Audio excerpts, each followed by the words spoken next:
we go. I was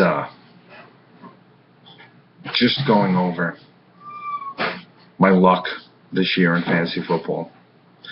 Going over my 9 losses since I'm 5-9, going into week 12. And I've come to realize that I've definitely made some bad decisions that have cost me some games, but I have some unbelievably bad luck where the guy I'm playing has not just one guy with a high week, but in some cases 4 or 5 players that have scored more points that week than any other week during the course of the year. I'm going to start with week 2 against Kiss My Anthea, Billy. Week 2, I lose by 13 points. I scored 125.71 points. He scored 138. I played Leonard Hankerson and Steve Smith, who combined to get me 11 points. I benched No Sean Marino, who got 23.69, and Eddie Royal, who got 29.31. 53 points. But Billy in week 2, Pierre Garçon got 25.24, his high week. Julio Jones, before the injury, got 35.03 points, his high week. Darren McFadden actually showed up to play a game, 16.47 points, his high week. Blair Walsh, the kicker for the Minnesota Vikings, who have completely shit the bed this year, he got 12 points. So the guy puts up 138 points. Week 9, I played Billy again, and I lost. We're division rivals. I lost by 14 points. Once again, Pierre Garçon had his second highest week, 24.71. Keenan Allen, high week, 22.84 points. Danny Woodhead got 12.77 points, which, okay, I could see that. But I went into Monday night's game trailing 15 points. And I had Aaron Rodgers as my quarterback. Second play of the game, he gets knocked out. Second play of the game. He puts up 1.48 points. And I lose by 14 points going into a game with Aaron Rodgers as my quarterback. Let's go back to week 4. I played Maroney. The Savages were having an incredible year and making some insane moves like Nick Foles, and I think he put Mike Vick in one week over Tom Brady. This week I play him. I lose by 12 points, 116.66 to 105.29. My tight end, Brandon Myers, my stopgap until Gronkowski gets back, 0. Goose egg. Nate Washington scores 25.07 points. Nate Washington's on the free agent waiver wire right now. Guy didn't put up another double-digit point week the entire season. He gets 25 points against me.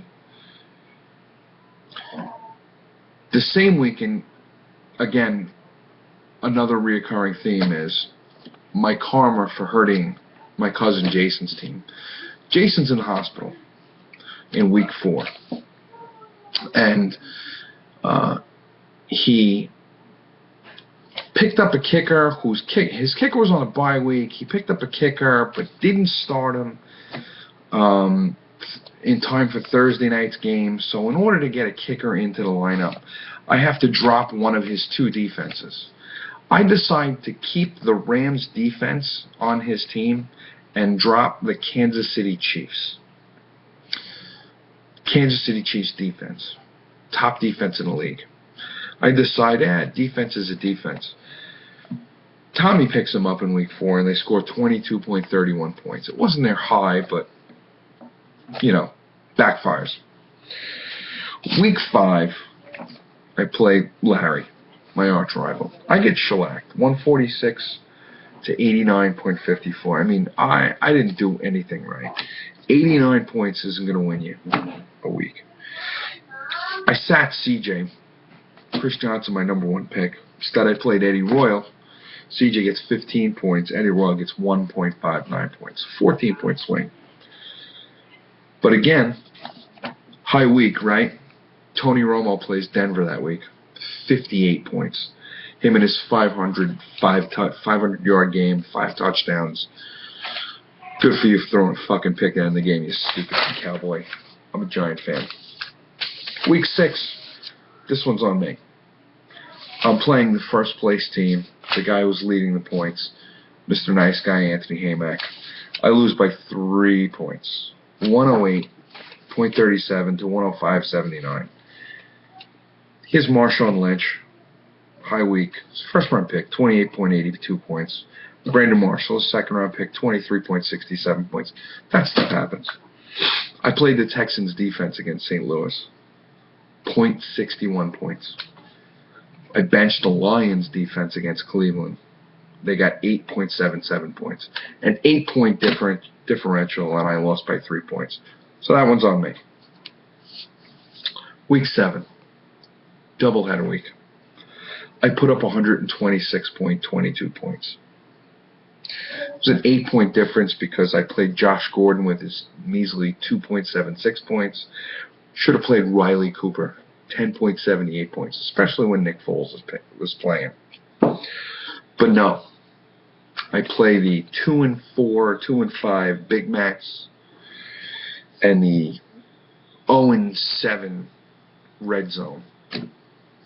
0-7 Red Zone. They score 137.46 points. I lose by 12 points. You know why? You got Stafford. He puts up 30 points that week. Calvin Johnson puts up 34.97 points. It's not the 62-point week. So the Jets defense against the Patriots. The Jets defense puts up 16 points against the Patriots. Joseph Randle, the backup running back for the Dallas Cowboys. My team has DeMarco Murray. He's on injured reserve this week. Devaney picks up Joseph Randle. He gets 10.29 points. Fucking kidding me. But I'm thinking, maybe I got to win against Mitch. His team hasn't performed all week, all season. Nope, 5 guys. 5 guys have their highest week ever. Vince Jackson, 32 points. Frank Gore, 23.06 points. RG3, 25.82 points. The Chargers defense, 16.6 points. They're a free agent right now. The Chargers defense, 16 points. And, of course, my favorite, Jermichael Finley. I've drafted Jermichael Finley like 3 years consecutive. He didn't do shit for me. He plays me, he gets 14.85 points. I lose 142.51 to 126.22. I put up 126 points. And these 2 people put up a freaking week.